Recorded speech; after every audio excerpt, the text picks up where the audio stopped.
સમાચાર વડોદરાથી ચોમાસાની શરૂઆત થવા છતાં પણ વડોદરા કોર્પોરેશન હજી નિંદ્રાધીન છે। શહેરની મધ્યમાંથી 17 કિલોમીટરે પસાર થતી વિશ્વામિત્રી નદીની હજી સુધી સફાઈ નથી થઈ। કાલાઘોડા બ્રિજ નીચે ગંદકીના ઢગલા છે।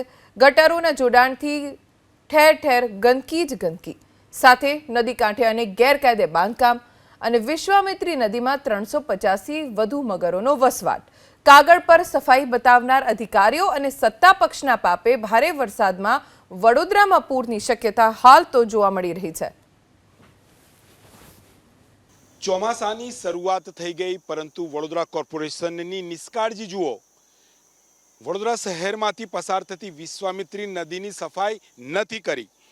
અહીંયા સ્પષ્ટપણે જણાય આવે છે, સામે જોઈ શકો છો કે કાલાઘોડા બ્રિજ જોવા મળી રહ્યો છે અને તેની નીચેથી પસાર થતી આ વિશ્વામિત્રી નદીની અંદર ઝાડી ઝાંખરા જોઈ શકો છો। આસપાસ અનેક કચરો સાથે ડેબ્રિજ અહીંયા ઠાલવવામાં આવી રહ્યા છે। મહારાજા સર સયાજીરાવ ગાયકવાડના જમાનામાં લોકો તેનું પાણી પીતા હતા। આજે શહેરભરના જે ગટરોના પાણી તેની અંદર છોડવામાં આવી રહ્યા છે, એટલે કે જે અંદર મગરમચ્છ રહે છે તેને પણ પરેશાની। સવાલ એ છે કે દર 2-4 વર્ષે વડોદરાની અંદર પૂર આવે છે, કેમ?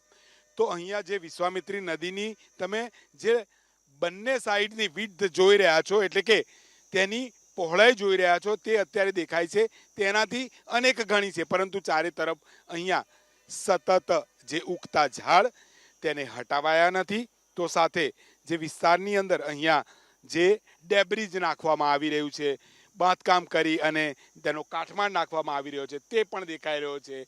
વડોદરા શહેરની અંદર આલિશાન ઓફિસો અને એસીમાં બેઠેલા અધિકારીઓની નજર અહીંયા નથી ગઈ તેવું નથી, કેમ કે ચોપડા ઉપર તો સબ સલામતના દાવા અને કામગીરી બતાવવામાં આવી રહી છે। વડોદરાની અંદર વાત કરીએ તો વડોદરા શહેરની અંદર 17 કિલોમીટરની અંદર સર્પાકારે આગળ વધતી વિશ્વામિત્રી નદીની અંદર જ્યારે ઉપરવાસમાં પાણી હોય અને ભારે વરસાદ હોય ત્યારે પૂરની સ્થિતિનું નિર્માણ થાય છે। સત્તાધીશોના પાપના કારણે, અધિકારીઓની નિષ્કાળજી અને બેદરકારીના કારણે ફરીને એકવાર કહેવા માંગીશ કે હજુ સુધી વિશ્વામિત્રી નદીની યોગ્ય સફાઈ થઈ નથી। ભારે વરસાદ થયો તો પૂરનું સંકટ નકારી ન શકાય। કેમેરામેન અજય પાંડે સાથે લોરેન્સ પરમાર, એબીપી અસ્મિતા, વડોદરા।